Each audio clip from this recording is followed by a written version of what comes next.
आचार्य जी, अभी live chat से ही एक प्रश्न है। इनका प्रश्न इसलिए ले रहा हूँ क्योंकि ये पिछले 5-10 मिनट में लगभग 30 बार उसी सवाल को बार बार पेस्ट कर चुके हैं। लिख रहे हैं कि आचार्य जी, मुझ में ना कोई ऐब नहीं है, मैं सुंदर भी हूँ, कमा भी लेता हूँ, सब कुछ ठीक है, लेकिन फिर भी लड़की नहीं मिल रही शादी के लिए। मेरे पास किस उम्मीद से आए हो? इस मसले में मेरा क्या रोल हो सकता है?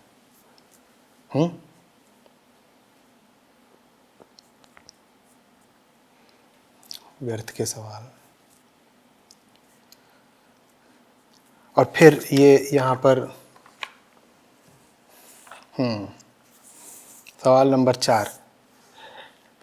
आचार्य जी, आप धार्मिक विषयों पर बोला करिए ना, आप सेक्स पर इतना क्यों बोलते हैं? इसलिए समझ में आई बात? इसलिए क्योंकि तुम्हारी जिंदगी में सेक्स के अलावा कोई मुद्दा नहीं है। अजीब हो। मैं तो हूं भाई जनरल फिजिशियन। जनरल फिजिशियन कौन होता है? जिसके पास तुम कोई भी बीमारी दिखाने के लिए जा सकते हो, ठीक है, बाल से लेकर ताल तक की। तुम मेरे पास एक ही तरह की बीमारी लेके आते हो। 100 में से 90 बीमारियां तुम्हारी एक ही तरीके की हैं। और फिर जब मैं उनका पर्चा लिखता हूं तो तुम कहते हो आचार्य जी, आपके प्रिस्क्रिप्शंस में 90% सेक्स का ही इलाज क्यों होता है? क्योंकि 90% तुम्हारी बीमारी ही सेक्स है। और बेटा, ये तो तुम्हें जवाब देना होगा कि तुम अगर मेरे 100 वीडियो देखते हो तो उसमें से 90 तुमको सेक्स वाले कैसे दिख गए?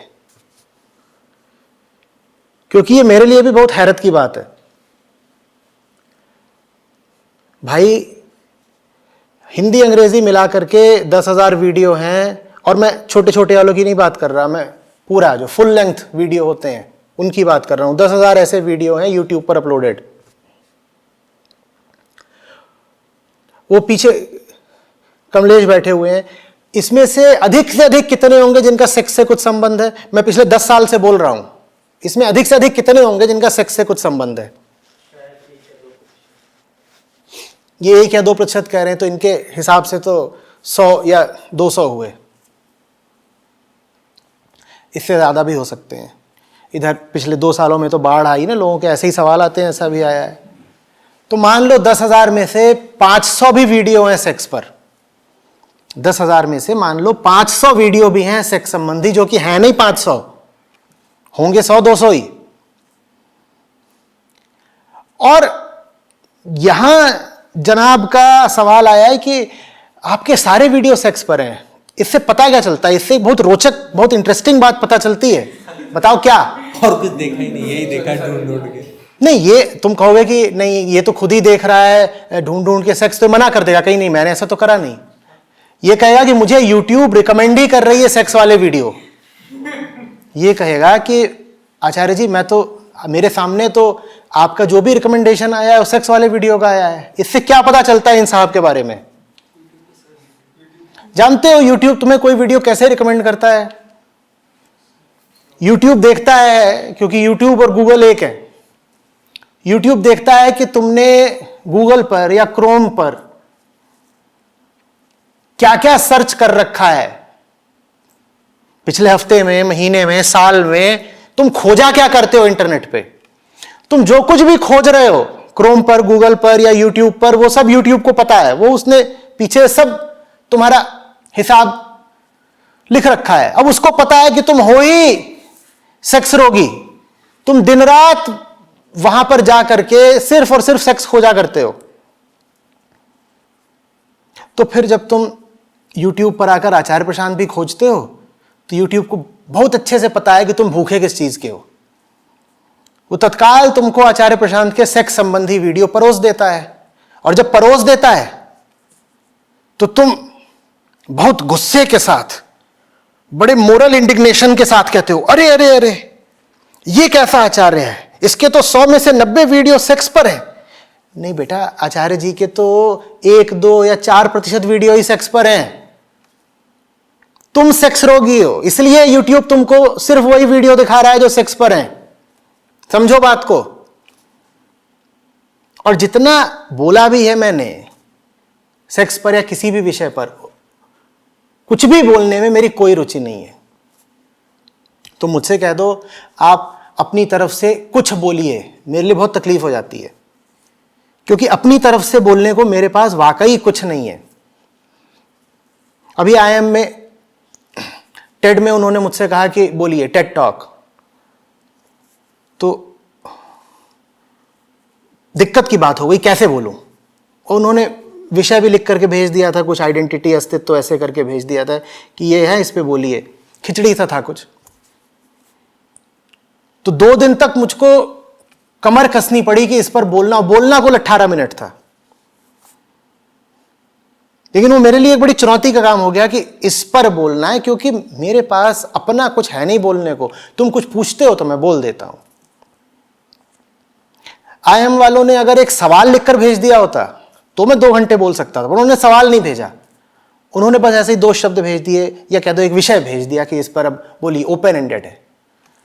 तो मेरे पास अपना क्या है बोलने को। तुम पूछते हो सेक्स के बारे में तो मैं जवाब दे देता हूं। तुम समाधि के बारे में पूछो, मैं समाधि के बारे में बोल दूंगा, जो कि बोला है। 90% तो आध्यात्मिक विषयों पर ही बोला है, और मैं ये मानने को भी तैयार नहीं हूं कि सेक्स आध्यात्मिक विषय नहीं है। दिमाग में जो कुछ भी चल रहा है उसको जानना और उसका समाधान कर देना ही अध्यात्म है। तो अगर तुम्हारे दिमाग में सेक्स ही चल रहा है तो सेक्स की तुम्हारी समस्या का समाधान कर देना ही अध्यात्म है। तो मैं तो 100% आध्यात्मिक विषय पर ही बोल रहा हूं। समझ में आ रही है बात? आइंदा ये बोलने से पहले कि आचार्य जी यूट्यूब में तो आप सिर्फ सेक्स पर बोलते नजर आते हैं, 2 बार सोच लेना। मैंने बहुत बोला है, मैं 10 साल से मजदूर की तरह मेहनत कर रहा हूं और मेरे 10,000 वीडियो हैं। ये आत्मचिंतन तुमको करना चाहिए कि तुम्हारे सामने सिर्फ सेक्स वाला वीडियो ही क्यों आ रहा है। इसी तल पर एक और श्रेणी के सूरमा होते हैं, अब जरा उनकी भी बात कर लें, खुली गई है तो। वो कहते हैं आचार्य जी आपके वीडियो पर ना वो गंदी गंदी चीजों के विज्ञापन आते हैं, तो आपने ऐसे विज्ञापन क्यों लगा रखे हैं। भाई हमने अपनी ओर से चुन के कोई विज्ञापन नहीं लगा रखा, न लगाया जा सकता है, कोई भी नहीं लगा सकता। कुछ पूछने से पहले थोड़ी जांच पड़ताल कर लिया करो, थोड़ा पढ़ लिख लिया करो, गूगल ही कर लो, कुछ आर्टिकल सामने आ जाएंगे, पढ़ लो कि विज्ञापन किस तरीके से आते हैं यूट्यूब पर किसी वीडियो पर। तुम सिर्फ मोनेटाइजेशन ऑन कर देते हो। मोनेटाइजेशन ऑन करने का मतलब यह होता है कि संस्था के कामों के लिए अब इन वीडियोस के द्वारा कुछ राशि आ जाएगी, और वो राशि भी इसलिए चाहिए होती है, इसकी मैं विस्तार में चर्चा पहले कर चुका हूं, क्योंकि मैंने बताया हुआ है कि अगर लाख लोग वीडियो देखते हैं तो उन लाख लोगों में से कोई एक होता है जो वीडियो देखने का ऋण चुकाता है। बाकी सब मुफ्ती हैं, मुफ्तखोर। वो वीडियो देखते हैं और बिल्कुल नहीं सोचते कि एक घटिया पिक्चर के लिए तुम जाकर के 100, 200, 400, 800 खर्च कराते हो। ये जो वीडियो देखे ही जा रहे हो सालों से, इसके लिए तुमने 1 रुपया भी ऋण चुकाया क्या? बिल्कुल नहीं सोचते हैं कि संस्था के कामों को कितनी जरूरत पड़ती होगी फंड्स की।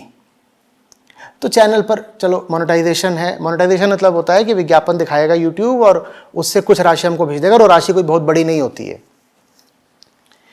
अब तुमको कौन सा विज्ञापन दिखाता है यूट्यूब, ये हमारे ऊपर नहीं निर्भर करता। ये फिर इसी बात पे निर्भर करता है कि तुम आदमी किस किस्म के हो। तुमने लॉगिन कर रखा है ना, तुमने जैसे ही लॉगिन करा है, गूगल को अच्छे से पता है कि तुम्हारी दुनिया में किन किन चीजों में रुचि है, क्योंकि तुमने वही चीजें सर्च करी हैं, उन्हीं तरह की वेबसाइट्स पर तुम मंडराते रहे हो। तो तुम्हारी जन्मपत्री कुंडली गूगल को बहुत अच्छे से पता है, और उसी हिसाब से गूगल फिर तुमको विज्ञापन दिखा देता है तुमको फंसाने के लिए, क्योंकि तुम वही चीजें तो खरीदोगे जिन चीजों की तुम वेबसाइट पर गए हो और जिन चीजों को तुम सर्च करते रहे हो, वही चीजें तो खरीदोगे ना, तो उन्हीं के विज्ञापन दिखा दिए जाते हैं। तुम्हें क्या विज्ञापन दिखाए जा रहे हैं, इसमें फाउंडेशन का कोई हाथ नहीं है। तुम्हें विज्ञापन दिखाए जा रहे हैं, तुम पे निर्भर करता है।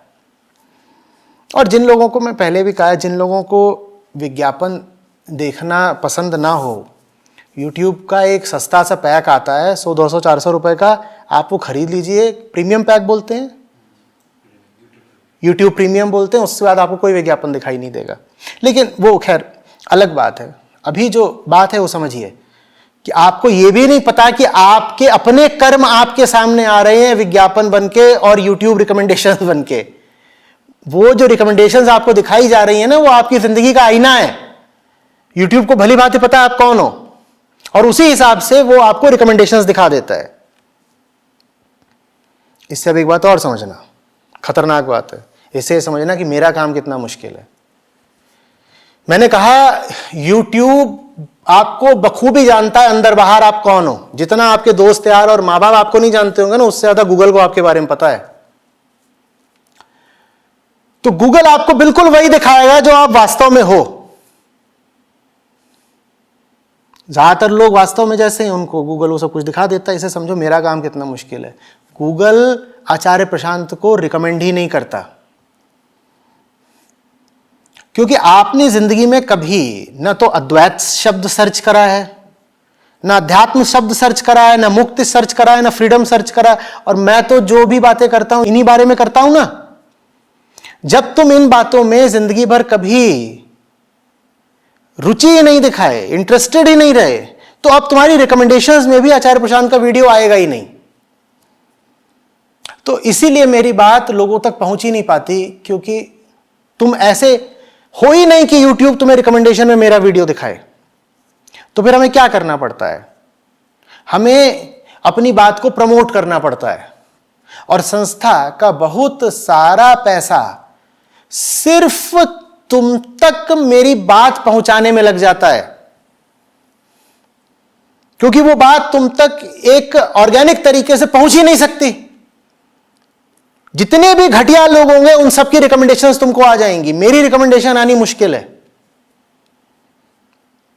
तो फिर एक ही तरीका है कि तुम तक मैं पहुंच पाऊं, वो तरीका है प्रमोशन, और उसमें लगते हैं पैसे। तो दुनिया प्रमोशन करती है पैसे कमाने के लिए। दुनिया प्रमोशन करके पैसे कमाती है, और हम प्रमोशन करते हैं पैसे लगा लगा कर, ताकि तुम तक हमारी बात पहुंच सके। और वो प्रमोशन इसलिए करना पड़ता है क्योंकि तुम ऐसे नहीं हो कि तुम तक कोई मेरा वीडियो स्वतः ही पहुंचा दे। ना तो तुम ऐसे ग्रुप्स में हो जहां पे कोई मेरा वीडियो शेयर कर देगा। लोग आते हैं, कहते हैं कि हमने आपका वीडियो शेयर करा फलाने व्हाट्सएप ग्रुप में और हमें ग्रुप से ही निकाल दिया गया। तो तुम तक कैसे पहुंचेगा मेरा वीडियो? ना तुम्हारे ऐसे दोस्त आ रहे हैं कि वो तुम्हें मेरा कोई वीडियो फॉरवर्ड कर दें, तो तुम तक कैसे पहुंचेगा मेरा वीडियो? ना तुमने YouTube पर इस तरह का अपना इतिहास और चरित्र रखा है कि YouTube तुम तक मेरा वीडियो ले आ दे, तो तुम तक कैसे पहुंचेगा मेरा वीडियो? समझ में आ रही है बात?